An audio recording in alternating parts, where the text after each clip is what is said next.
السلام عليك يا رسول الله. الصلاة والسلام عليك يا حبيب الله.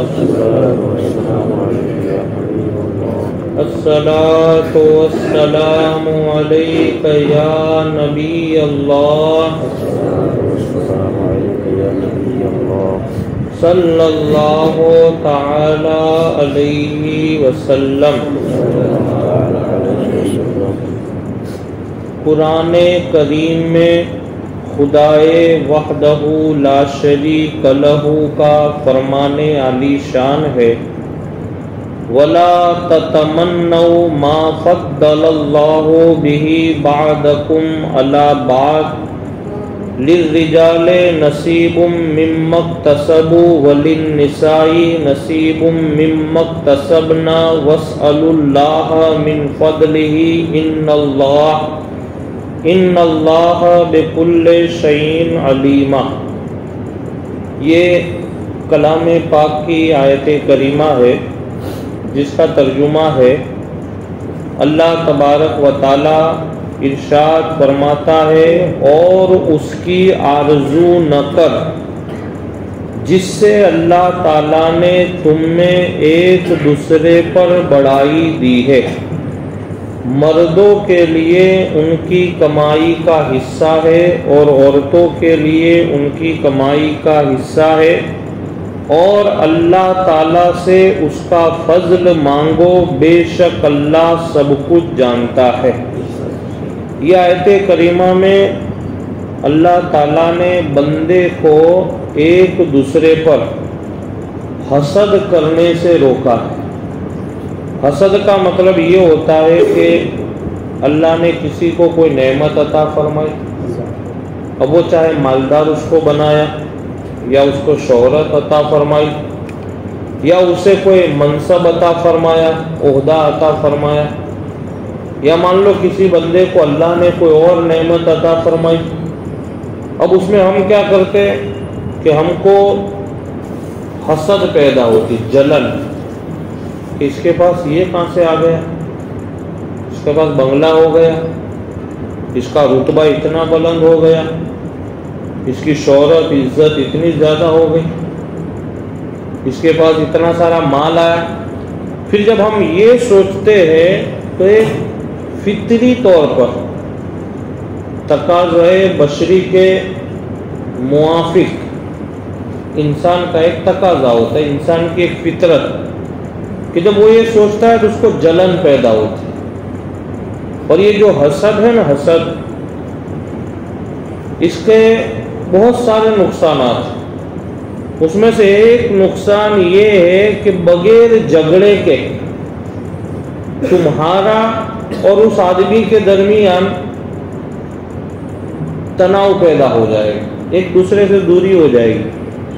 مثال کے طور پر میں آپ کے اوپر حسد کر رہا ہوں، اب آپ نے مجھے نہیں کچھ بولا ہے، نہیں ڈانٹا ہے، نہیں میرا کچھ لیا ہے، اور نہ ہی میں نے آپ سے کچھ لیا ہے، نہ میں نے آپ کو دیا ہے، نہیں میں نے آپ کو کچھ بولا، کچھ بولا نہیں. لیکن یہ حسد ایک ایسی بیماری ہے کہ وہ ذہنی طور پر ایک عداوت پیدا کرتی کہ ان کے پاس یہ کہاں سے آ گیا. اب وہ اگر نکل بھی رہا ہے تو میں عداوت میں ان کو سلام بھی نہیں کر رہا ہوں، نہ میں ان کو بلا رہا ہوں، نہ ان کو کوئی عزت دے رہا ہوں. تو یہ حسد ایک ایسی بیماری ہے. اچھا، حسد میں اگر کسی پر حسد کرتا ہوں تو اس کا تو کچھ نہیں جاتا، لیکن بزرگان دین فرماتے جو حسد کرنے والا ہوتا ہے وہ اندرونی طور پہ پریشان ہوتا ہے. اب وہ تو اپنے بنگلے میں رہ رہا ہے، اپنی گاڑی لے کے گھوم رہا ہے، اچھے سے کھانا کھا رہا ہے، لیکن میں اس کے پاس یہ آ گیا، کہاں سے لاتا ہوگا، کیسے لاتا ہوگا، کیوں کرتا ہوگا، یہ بولتے حسد. اب اس کو تو کوئی تکلیف نہیں، وہ گھوم بھی رہا ہے، کھا بھی رہا ہے، پی رہا ہے، مکان میں رہ رہا ہے، لیکن میں اس کو دیکھ دیکھ کے جل رہا ہوں. اور بزرگان دین نے فرمایا اپنی کتابوں میں کہ حسد ایک ایسی چیز ہے کہ حسد کرنے والا خود ہی اندرونی طور پہ جلتا رہتا ہے، سامنے والے کو کوئی فرق پڑتا نہیں ہے۔ تو یہ حسد سے بچنے کے لیے اللہ تعالیٰ نے ہمیں اور آپ کو قرآن پاک میں فرمایا کہ ایک دوسرے کو اللہ نے بڑائی دی۔ کوئی مالدار ہے، کوئی غریب ہے، کسی کی عزت زیادہ ہے، کسی کی کم ہے، کسی کو اللہ نے شہرت دی، کسی کو اللہ نے کم شہرت دی، کسی کو اللہ نے بڑا مکان دیا، کسی کو اللہ پاک نے چھوٹا مکان دیا۔ تو اللہ تعالیٰ فرماتا ہے ہم نے ہر ایک کا حصہ، چاہے وہ مرد ہو چاہے وہ عورت، طے کر لیا ہے کہ بھئی یہ آپ کی روزی کا حصہ ہے، یہ عورتوں کی روزی کا حصہ ہے۔ تو اللہ فرماتا ہے جب میں نے مردوں کا عورتوں کا روزی کا معاملہ طے کر لیا ہے تو حسد کرنے والے تم کون ہوتے ہو؟ تم کیوں جلن کر رہے ہو؟ یہ آیت کریمہ میں یہ بات بتائی۔ اور دوسرا اللہ نے فرمایا کہ اگر مان لو تمہارے پاس کم ہے تو اللہ تعالیٰ فرماتا ہے وَاسْأَلُوا اللَّهَ، اللہ تعالیٰ سے سوال کرو، من فضلہ، اس کے فضل کا۔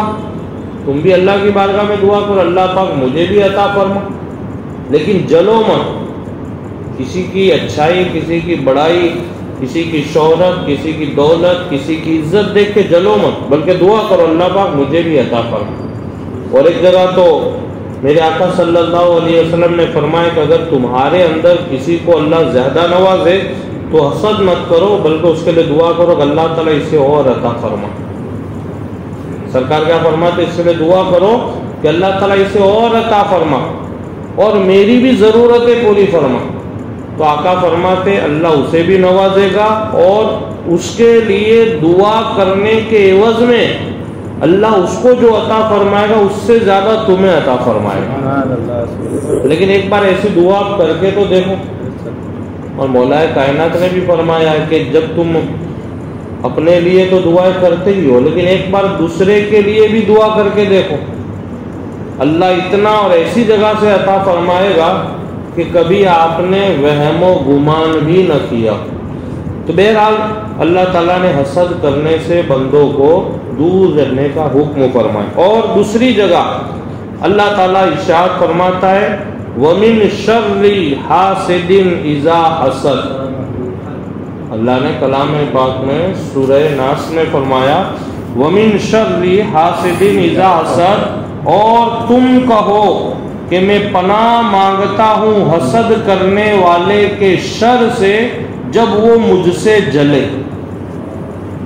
یعنی حسد اتنی بری چیز ہے کہ اللہ تعالیٰ نے اس سے پناہ مانگنے کو کہا ہے کہ اللہ تعالیٰ حاسدوں سے میری حفاظت فرما، حاسدوں سے مجھے اپنے امن میں، اپنے حفظ و امان میں رکھنا۔ تو یہ حسد ایک ایسا عمل ہے کہ جس سے حسد کرنے والا اندرونی طور پہ جلتا بھی ہے، پریشان بھی ہوتا ہے، اور اس کی حسد سے اس کو کوئی فائدہ بھی نہیں ہوتا۔ اس لیے کسی کی عطا کی ہوئی نعمت پر کبھی حسد کرنا، بلکہ دعا کر اس کے لیے کہ اللہ اسے اور نوازے اور آپ کو بھی نوازے۔ اللہ سے دعا ہے کہ اللہ تبارک و تعالی